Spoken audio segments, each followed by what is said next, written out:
Hello दोस्तों, आज हम एक नई वीडियो के साथ आपकी खिदमत में एक बार फिर हाजिर हैं। आज हम अपनी वीडियो में Samsung refrigerator digital inverter PCB की एलईडी की ब्लिंकिंग कोड्स जो होते हैं उनके बारे में जानेंगे कि अगर एक बार, दो बार या तीन बार ब्लिंक करेगा या 6 बार करेगा तो उसका क्या फ़ॉल्ट होगा। हम उम्मीद करते हैं आपको वीडियो पसंद आएगी। वीडियो को लाइक करें, चैनल सब्सक्राइब करें। चलते हैं वीडियो की तरफ बगैर कोई वक्त ज़ाया किए हुए। तो दोस्तों, सबसे पहले जो ब्लिंकिंग का कोड हम देखने जा रहे हैं वो आपका डिजिटल इन्वर्टर जो पीसीबी है, अगर उसमें एक बार ब्लिंक करता है तो उसमें हमने सबसे पहले चेक क्या करना है। अगर एक बार ब्लिंकिंग हुई है तो हमने चेक करना क्या है, तो आपने सबसे पहले अपनी पीसीबी जो इन्वर्टर पीसीबी है उसको चेक करना है, क्योंकि ये जो ब्लिंकिंग्स होंगी ये हम आपको बताने जा रहे हैं आज, ये सारी की सारी इन्वर्टर पीसीबी की हैं, मेन पीसीबी की नहीं होंगी। तो इन्वर्टर पीसीबी अगर एक बार ब्लिंक करता है तो आपने सबसे पहले इन्वर्टर पीसीबी को ही चेक करना है, कहीं से शॉर्ट तो नहीं हुई, कहीं से कोई मसला तो नहीं है। अगर वो ठीक है तो फिर आपने कंप्रेसर के जो रिले कनेक्टर्स होते हैं, ये सामने आपके 3 लाइनें होती हैं, वो चेक करनी है। अगर कनेक्टर्स ठीक हैं, आपकी पीसीबी भी ठीक है, तो आपने पहले पीसीबी इन्वर्टर पीसीबी आपने चेंज कर देनी है। अगर फिर भी आपका मसला हल नहीं होता, फिर भी कंप्रेसर स्टार्ट नहीं लेता, तो फिर आपने कंप्रेसर चेंज कर देना है। नंबर 2 पे भाई आएगा कि अगर 2 बार ब्लिंक करती है आपकी एलईडी, इन्वर्टर पीसीबी की एलईडी अगर 2 बार ब्लिंक करेगी तो हमने क्या करना है। सबसे पहले आपने सिस्टम को रीसेट कर देना है। 2 बार ब्लिंकिंग की सूरत में आपने सिस्टम को रीसेट करना है। अगर आपके रीसेट करने के बाद भी आपकी जो एलईडी है इन्वर्टर पीसीबी की ये ब्लिंकिंग कर रही है वैसे ही 2 बार, तो फिर आपने करना ये है दोस्तों, 2 बार ब्लिंकिंग की सूरत में आपने रीसेट भी कर लिया, उसके बावजूद आपका वैसा मसला रहा है, तो फिर आपने अब करना क्या है कि आपने सिस्टम के रिस्ट्रिक्शन और रेफ्रिजरेंट चेक करनी है। अगर आपका रिस्ट्रिक्शन और रेफ्रिजरेंट ठीक है, यानी कि गैस भी पूरी है, रिस्ट्रिक्शन भी सही आ रही हैं, तो आपने पहले जो काम करना है वो आपने इन्वर्टर पीसीबी चेंज करनी है। उम्मीद है कि इस सूरत में ये चल जाता है। अगर फिर भी नहीं चलता तो फिर आपको कंप्रेसर भी रिप्लेस करना पड़ेगा। तीसरे नंबर पर अगर आपकी एलईडी 3 बार ब्लिंकिंग करती है, आप फ्रिज ऑन करते हैं, आप रेफ्रिजरेटर ऑन करते हैं, मेन पीसीबी अपना काम पूरा कर देती है, 220 वोल्टेज इन्वर्टर पीसीबी तक पहुंच जाते हैं, उसके बाद आपकी इन्वर्टर पीसीबी 3 बार ब्लिंक कर रही है, तो इन 3 बार ब्लिंकिंग के बाद आपने क्या करना है। सबसे पहले हमने जो चीज़ चेक करनी है वो है इन्वर्टर के जो पीसीबी के जो कनेक्टर्स हैं उनको हमने चेक करना है। इन्वर्टर कनेक्टर्स इसको बोलते हैं, आपको मालूम होगा। मैं इस वीडियो में ज़्यादा तफसील में नहीं जा रहा, आपको शॉर्टकट बता रहा हूँ, क्योंकि वरना वीडियो बहुत लंबी हो जाती है तो बहुत सारे दोस्त फिर इससे तंग आ जाते हैं। आपने इन्वर्टर कनेक्टर्स चेक करने हैं।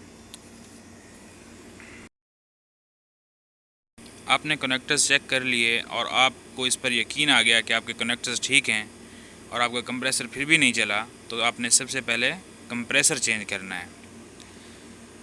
आपको इन चीज़ों का आपने ध्यान रखना है कि किसी सूरत में हम आपको पहले इन्वर्टर पीसीबी को चेंज करने का बोल रहे हैं और किसी में हम आपको कह रहे हैं कि कंप्रेसर पहले बदलें, क्योंकि इन अलामतों में जो ज़्यादातर चांसेस होते हैं वो पहले किस चीज़ का चांस है वो हम आपको पहले बता देते हैं। तो इसमें हम आपको बोल रहे हैं कि आपने पहले कंप्रेसर चेंज करना है। अगर फिर भी आपका कंप्रेसर चेंज करने के बाद भी कंप्रेसर नहीं चलता है, कनेक्टर्स भी ठीक हैं, तो फिर आपको इन्वर्टर पीसीबी भी चेंज करनी पड़ेगी।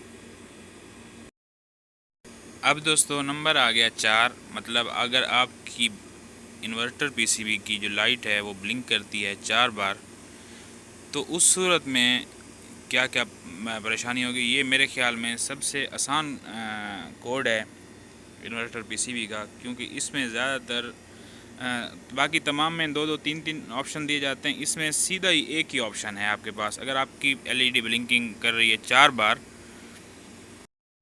तो आपने सीधे ही कंप्रेसर को ही चेक करना है। इस बार आपने इन्वर्टर पीसीबी को आपने चेक नहीं करना, क्योंकि आपकी पीसीबी ठीक है। इस सूरत में कंप्रेसर को चेक करना है कि कंप्रेसर कहीं लॉक तो नहीं हो गया, उसका जो मोटर वाइंडिंग मोटर का पिस्टन है वो लॉक तो नहीं है, वो फंसा हुआ तो नहीं है।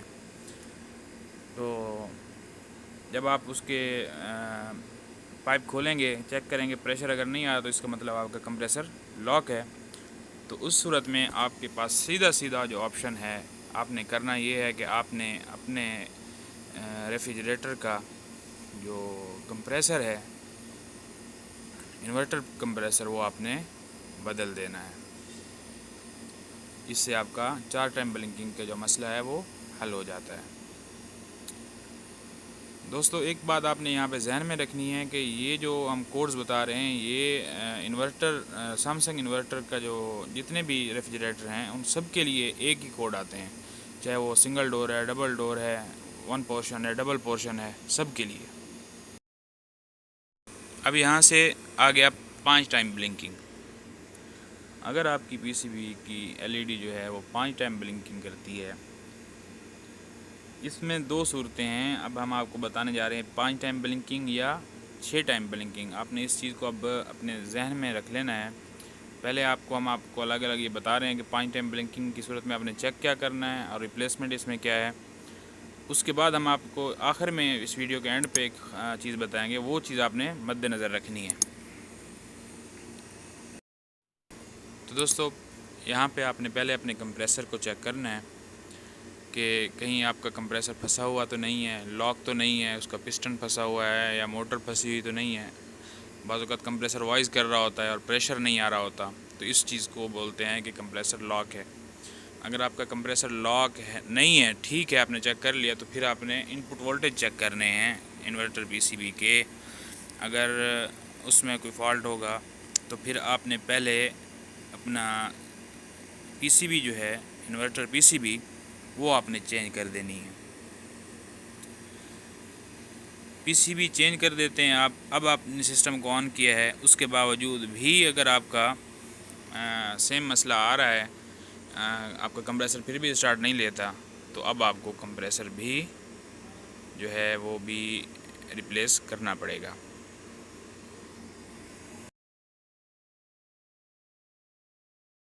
अब जी लास्ट जो ब्लिंकिंग कोड है वो है 6 टाइम ब्लिंकिंग। अगर आपका सिस्टम मेन पीसीबी से अपने वोल्टेज पूरे आगे पहुंचा रहा है, मेन एसी करंट आपके इन्वर्टर पीसीबी तक पहुंच चुका है, अब वहां से आगे आपका कंप्रेसर स्टार्ट नहीं लेता है, तो आपकी पीसीबी 6 टाइम अगर ब्लिंक करती है, तो आपने इस सूरत में क्या चेक करना है। इसमें जो चीज़ कॉमन है 6 टाइम ब्लिंकिंग में और 5 टाइम ब्लिंकिंग में, वो ये है कि आपने जो इसका चेक करने का तरीक़ाकार है वो आपने सेम ही है, आपके पास सेम ही है, समझो आपने सेम ही चीज़ें चेक करनी है। सेम से मकसद ये है कि आपने पहले कंप्रेसर की लॉकिंग चेक कर लेनी है, जो आपको हम 5 टाइम ब्लिंकिंग की सूरत में बता चुके हैं।